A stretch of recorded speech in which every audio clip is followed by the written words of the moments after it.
Kaugnay sa pag-uwi ni Mary Jane Veloso sa Pilipinas at paglilipat sa kanya sa Correctional Institution for Women sa Mandaluyong, makakapanayam natin si Justice Undersecretary Jesse Andres. Magandang umaga po, sir.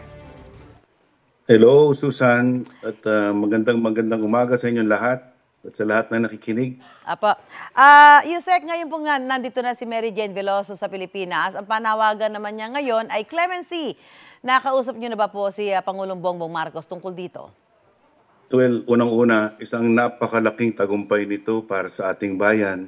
Yung isang bagay na halos wala ng pag-asa ay nagkaroon bigla ng pag-asa at ang lahat ng hiling ng taong bayan na makauwi si Mary Jane Veloso ay natupad din.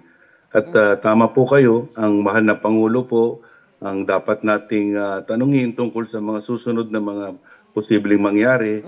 At sa ngayon po, kailangan namin siyang pulungin dahil nga po ayaw namin i-preempt anything that the Indonesian government can do dahil po sa kagandahan loob po ng gobyernong Indonesia at ng kanilang Pangulo, naging totoo po ang ating hiling na makabalik si Mary Jane Veloso. So ngayon po, nakakarating pa lang ni Mary Jane ay bibigyan po natin ng panahon ng ating Pangulo para i-exercise po yung tinatawag niyang karapatan to grant executive clemency or pardon. Sa ngayon po, ang sitwasyon lamang ay dito po si Mary Jane magsisilbi ng kanyang sentensya dahil po nung siya ay nasa Indonesia na parusahan po siya ng life imprisonment at in fact death penalty. At natutuwa po kaming lubusan na hindi po naipatupad kaagad-agad yung death penalty.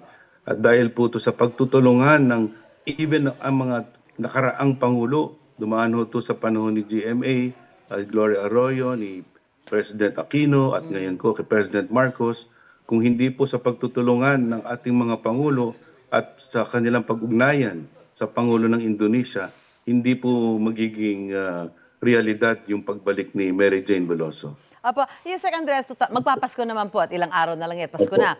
Matagal niyang hindi nakasama ang pamilya niya. Papayagan ho ba si Mary Jane Veloso na umuwi muna sa Nueva Ecija? Well, sa kasalukuyan, ang kailangan gawin ay bigyan siya ng medical attention.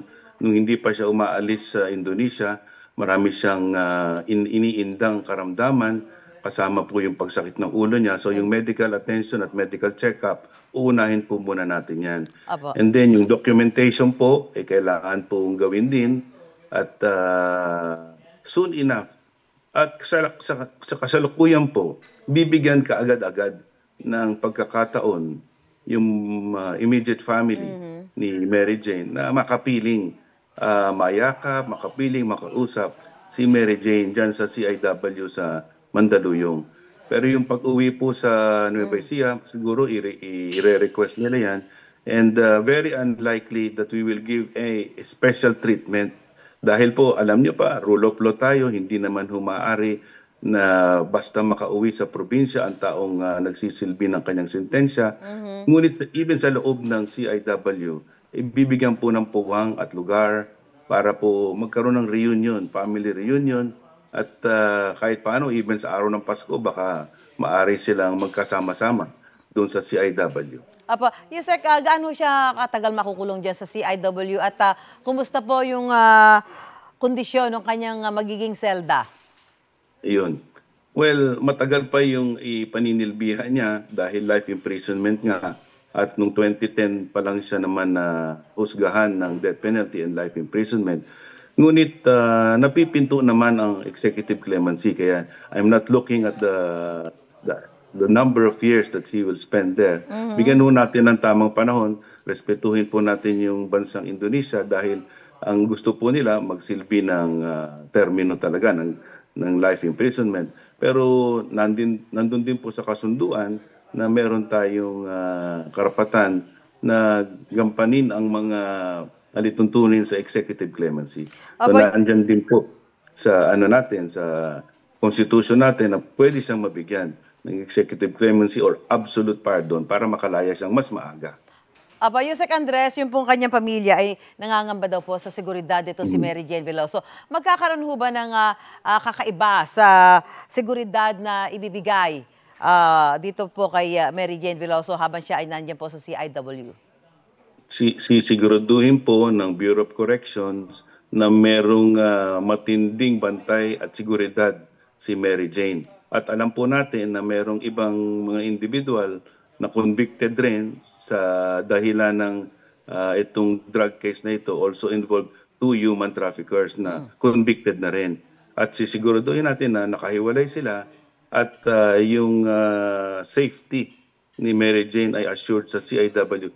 Napag-usapan po namin yan ni General Katapang na head ng Bucor at siniguro po niya sa akin na gagawin niya lahat para masiguro ang kaligtasan ni Mary Jane. Okay. Maraming salamat po, Justice Undersecretary Jesse Andres. Magandang umaga po sa inyo. Maraming salamat din. Magandang umaga. Gusto mo bang mauna sa mga balita? Mag-subscribe na sa GMA Integrated News sa YouTube at tumutok sa unang balita.